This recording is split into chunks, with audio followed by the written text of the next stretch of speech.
Hi, this is Mike Maloney, and this is the third in a series of reviews that I'm doing on Brexit, the movie. As you know, I think that this is a brilliant film, and one of my favorite parts in the film starts at about the 21-minute mark, just before it, when they start delving into a little bit of history and show what happens when one set of circumstances and economic theory is allowed to compete with and prevail over another. One of the things I want to do with this series is to take some of the topics that they touch on and dig a little bit deeper and see how it reflects on our lives today. At the 21-minute mark, the host says, "The British freed themselves from suffocating feudal regulation centuries before the Europeans. While serfdom still existed in large parts of Europe, the Free British were carrying out the great commercial and industrial revolutions that gave birth to the modern world.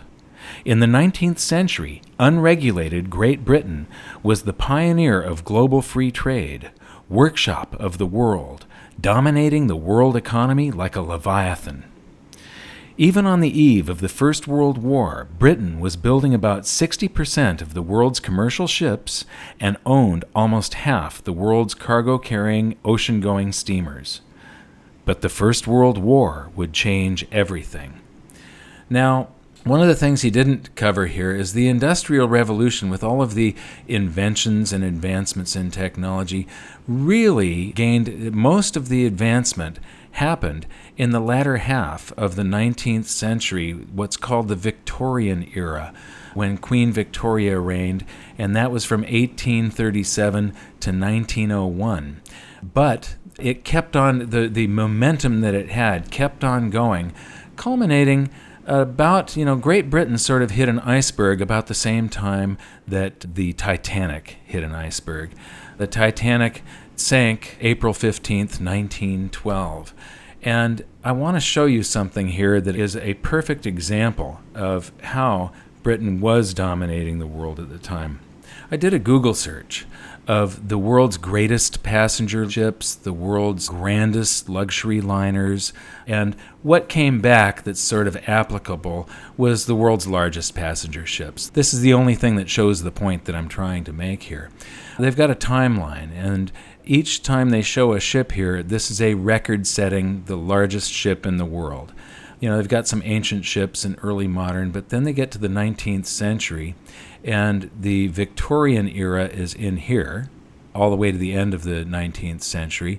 But what I see is who is dominating. You've got Canada, then Britain, Britain, Britain, Britain, Britain, Britain, Britain, Britain, Britain, Britain, Britain, Britain, Britain, Britain, Britain, Britain, Germany, Britain, Britain, Britain, Germany, Britain, Britain, Britain, Britain, Germany, Germany, Germany, France, and Britain in 1936 and in 1940, the dawn of World War II.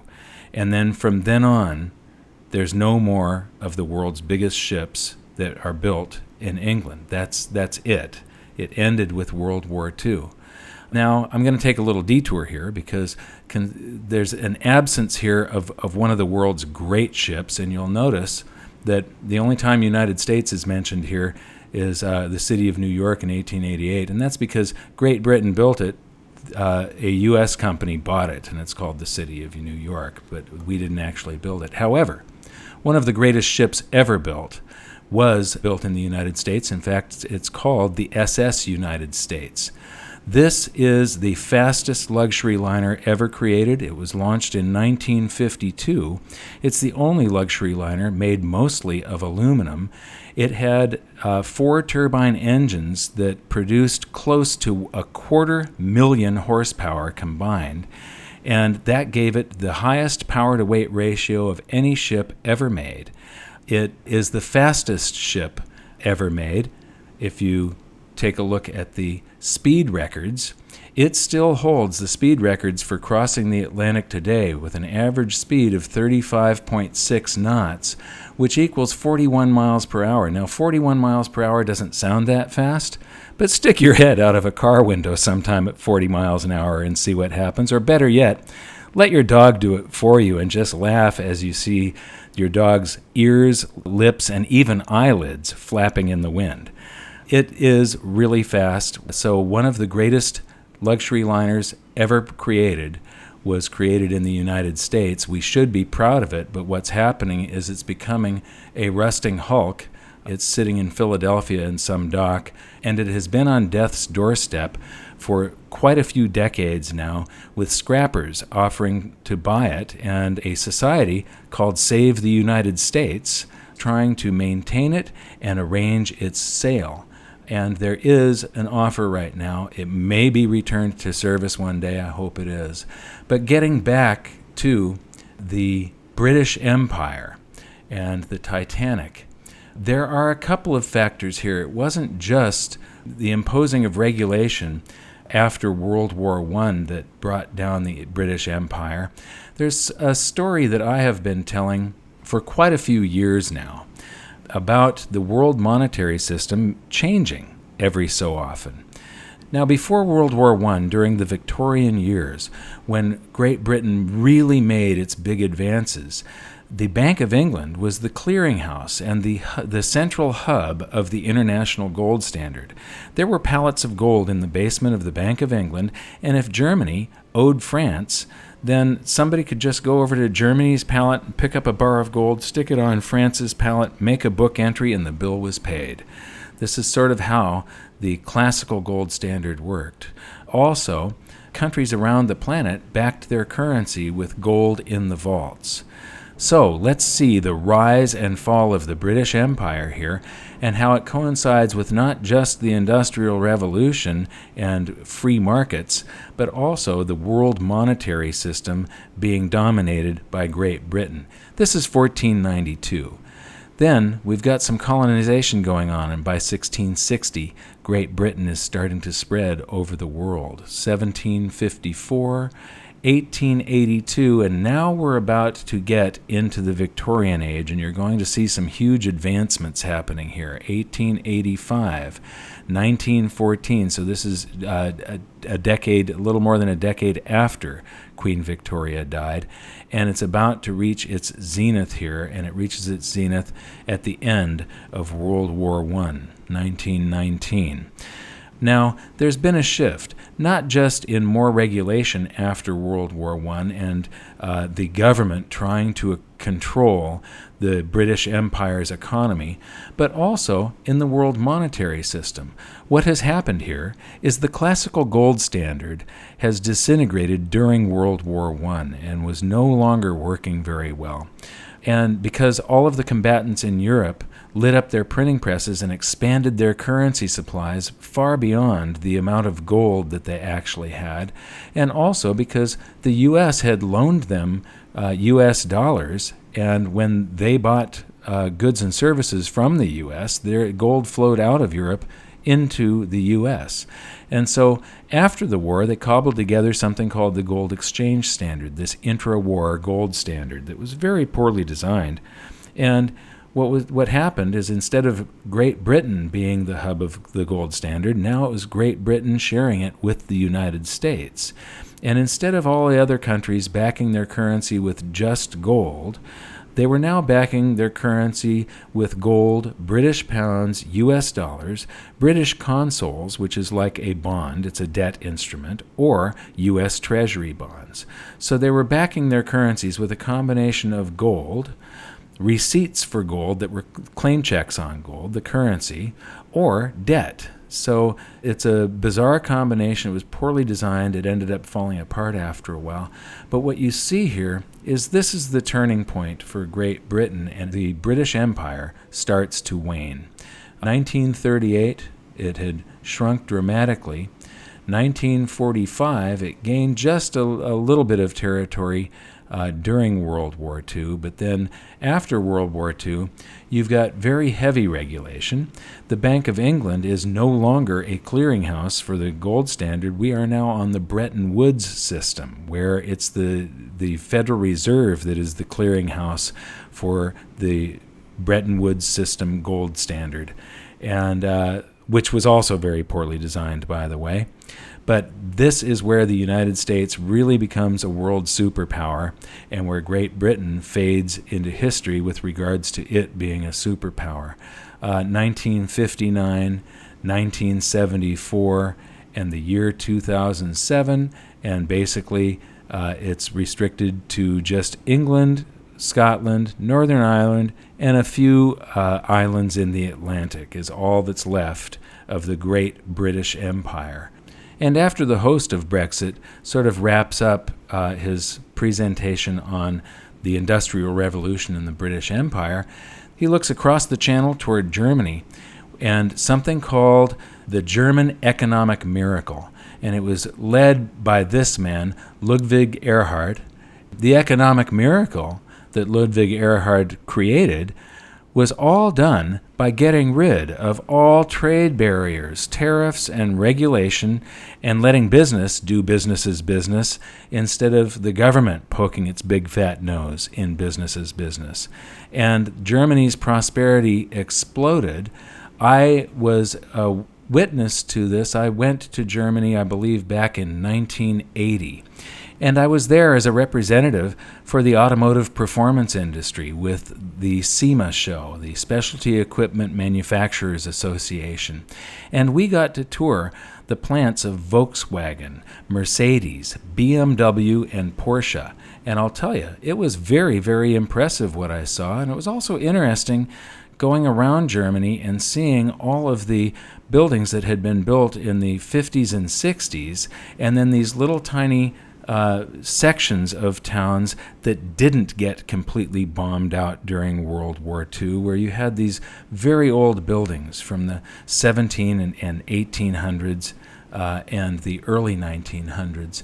But it was very few. Most of Germany had been totally obliterated, yet they came back as the strongest economic power in Europe. And in a couple years later, I went back to Europe, and I went to England, and I sort of had, I'm a car lover, and I rented one of these Rovers and drove from London up to Birmingham, and I was driving a brand new piece of crap. There are almost none of these Rovers left because they just totally disintegrated. They fell apart. This was during a period of time when a company called British Leyland dominated the automotive industry in Great Britain. And this was a merger of a whole bunch of the British automotive manufacturers, and they really made some absolute junk. In fact, there was a electrical supplier called Lucas that the joke back then was Lucas, Master of Darkness, because the lights on all of the British cars didn't work. The switches would fail. It's amazing that we got things like the Jaguar XKE out of the regulated British automotive industry.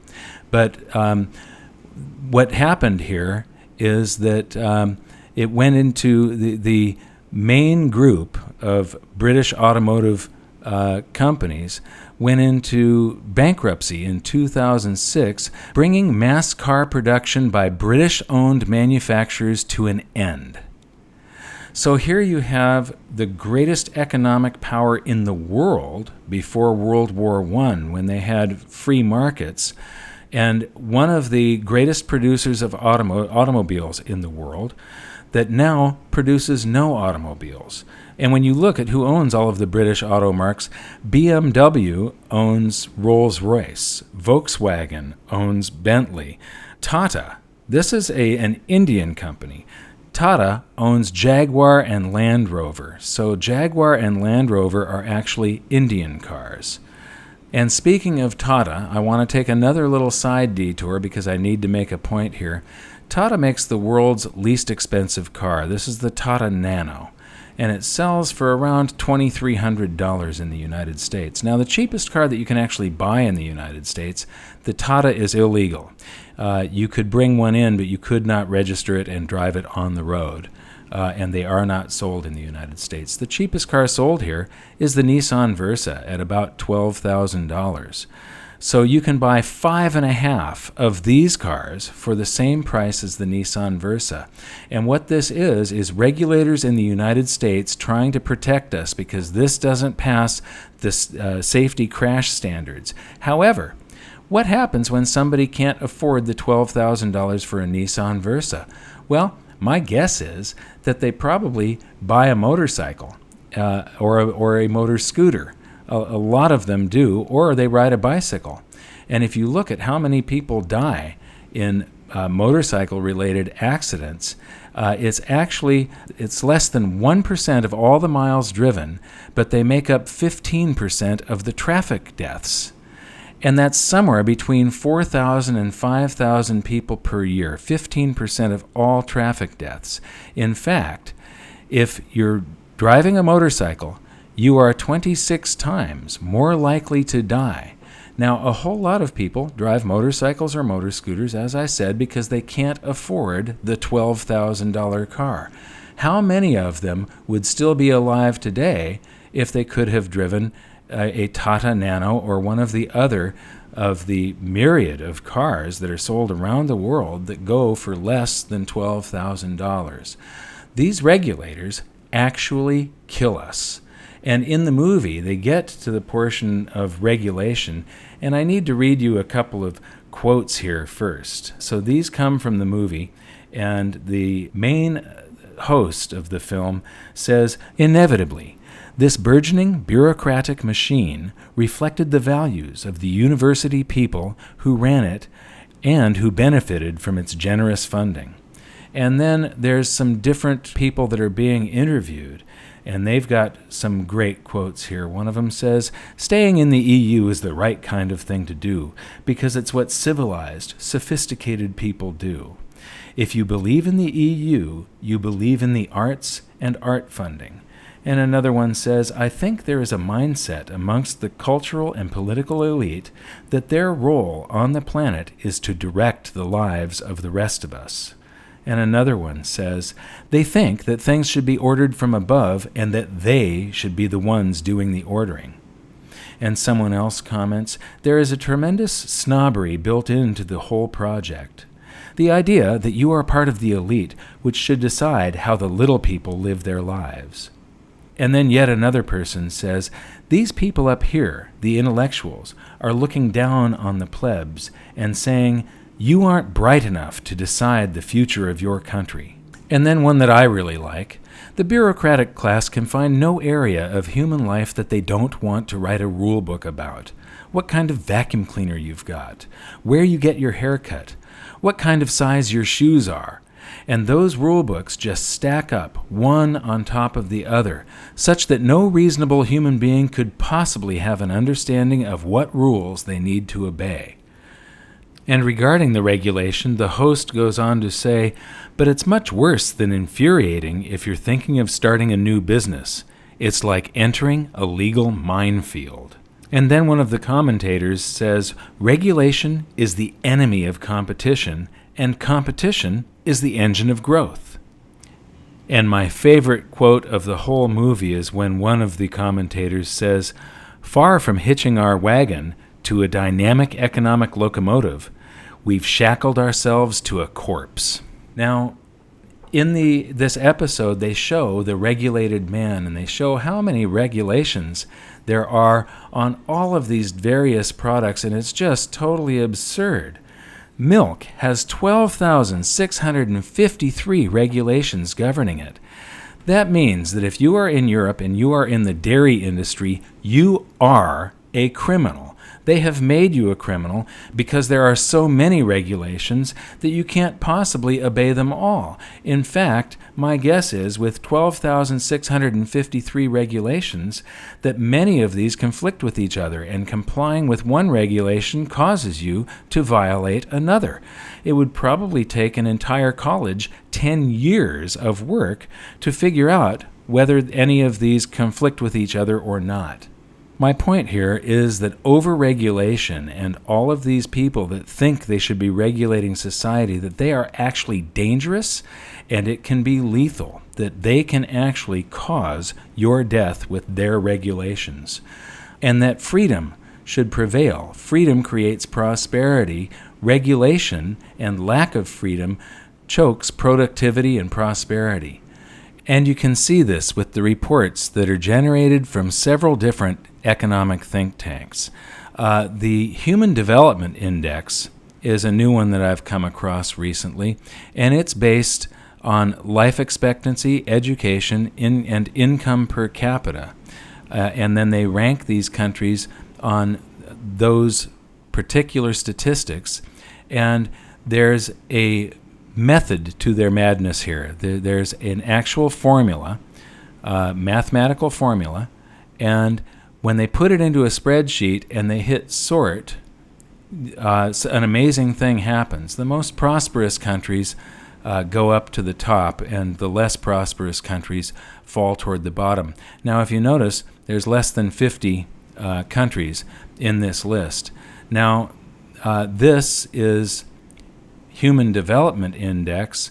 When you get to economic freedom, there's a couple of other think tanks that generate data, and they are measuring a whole lot more countries. This is the Economic Freedom Index from the Heritage Foundation.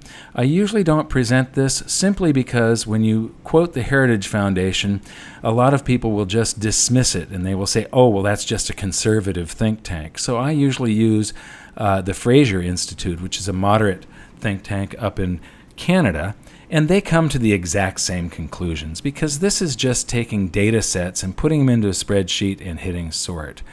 But in both the Fraser Institute's results and in the Heritage Foundation's results, Hong Kong has been number one for decades.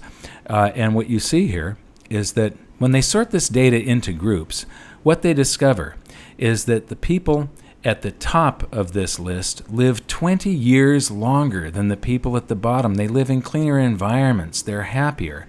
And the way this list works, this is the entire world. If we want to take a look at, say, North America, you can see North America and the entire world here. And this is their overall score.